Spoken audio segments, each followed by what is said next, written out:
of self-discipline. These are rules of my own making. They're very homely, some of them, but they'll be very helpful. And number one is keep cool when other people get hot.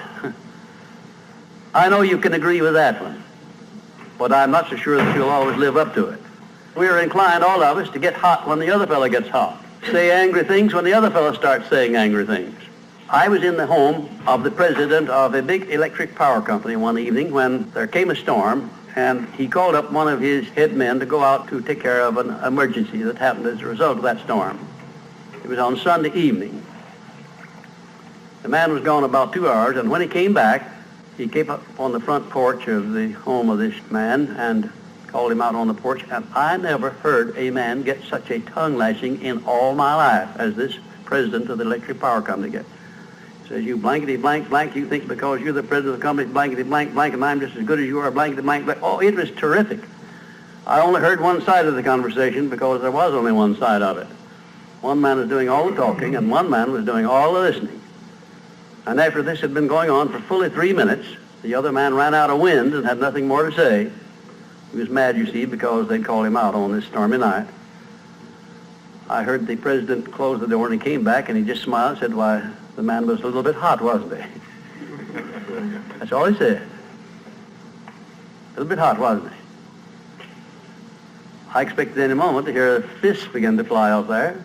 But you see, there was a man who had risen to great heights of achievement financially, and he had done it by self-discipline in every respect. And he didn't propose to allow a workman who had been temporarily unbalanced by his anger to throw him off balance and make him stoop to that level. He just didn't propose to have that done. And you'll notice when you get into an argument with anyone, and you're apt to if you don't watch yourself, that if you just remain silent while the other fellow is blowing off his top, he finally gets to the point where he's got no more top to blow off. Then if you want to get in a few words of your own, that's a mighty good place to do it.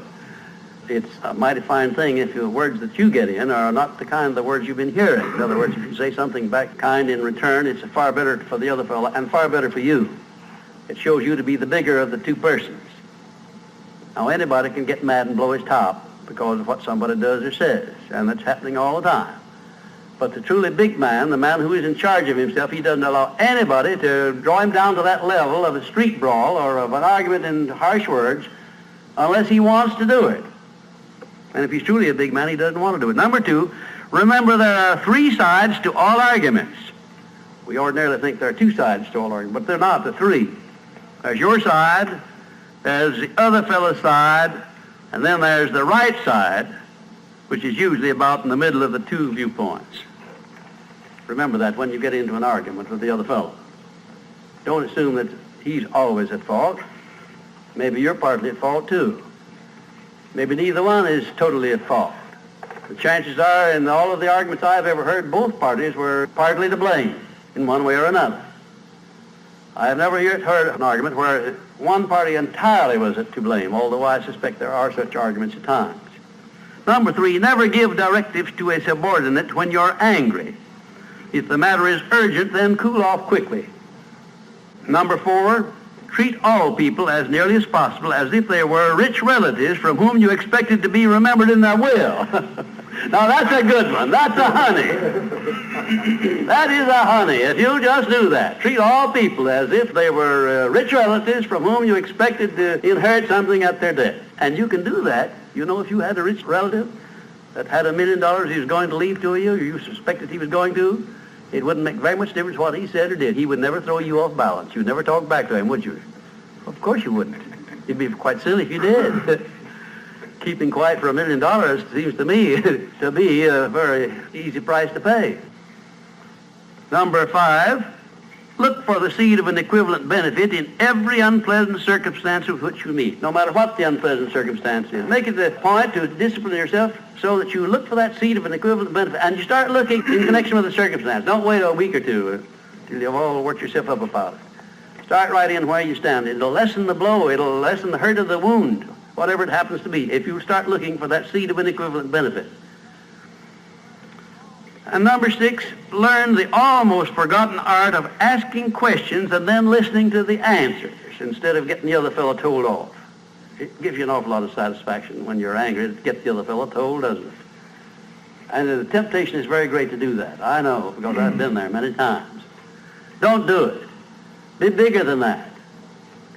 Listen to what the other fellow has to say, and then when somebody makes a statement that you're not sure about, learn to ask this one question. It's one of the most important questions in life. It'll serve more purposes than any other short question that I can think of. When somebody makes a statement that you're not sure about, or that you doubt, or that you question, ask a 4-word question. How do you know? And then wait for an answer and see him squirm. Oftentimes there is no answer. People make wild statements that they can't back up. And instead of getting into an argument and making an incident out of the matter and getting yourself worked up into an argument, let the other fellow stew in his own fat by putting him over the barrel. But that question, how do you know? I had a clergyman in my class once who was very, well, I just don't know exactly how to describe him. He was a fanatic, you might say, on the subject of religion. And he was sure that he knew exactly what was going to happen to me after death. He said so in no uncertain terms. Not in the class, but in a private conversation. And he raved and ranted for quite a little while about it. And when he got through, I said, how do you know, Parson? And that really put him over the barrel. He said, that's the way I feel about it. That's my faith. I said, well, now, having belief and faith is one thing, but having evidence is something else again. How do you know what's going to happen to me after I die? I don't know, and I doubt that you do. How do you know? Well, he never did give me a satisfactory answer. There are a lot of questions that come up in life in connection with which if you ask that one thing, how do you know, you'll find that the other fellow will be off balance, and you don't need to make an incident out of what he says. You don't need to get mad at what he says. 7, never say or do anything which may influence another person without first asking yourself this question. Will it benefit him or hurt him? And if it will hurt him, don't do it.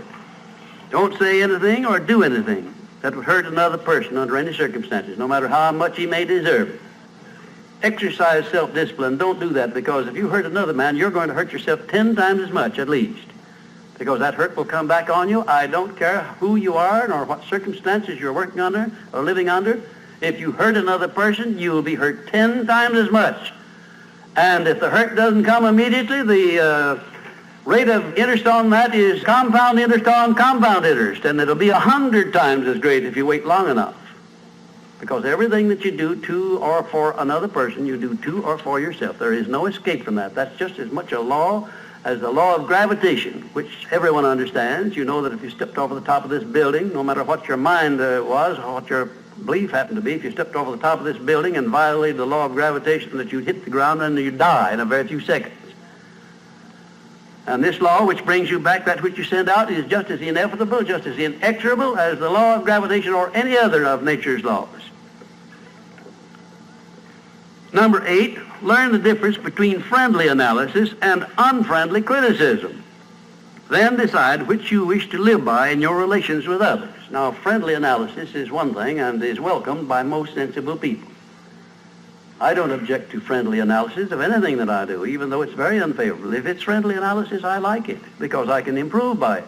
But if it's unfriendly criticism, very obviously unfriendly criticism, and not analysis, well, then I resent it. I wouldn't be human if I didn't. How can I tell whether it's friendly analysis or unfriendly criticism? How would you go about telling?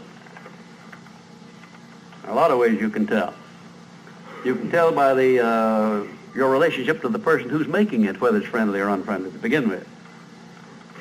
If it's an enemy, obviously I discount it right off the bat, because you almost know it's going to be unfriendly criticism. I can tell also by the tone of voice in which he does it, by the manner in which he does it. Because a man who engages in unfriendly criticism generally uses a few epithets along with it that clearly indicates that he's biased. If you have self-discipline, you're not going to be influenced by that kind of a person.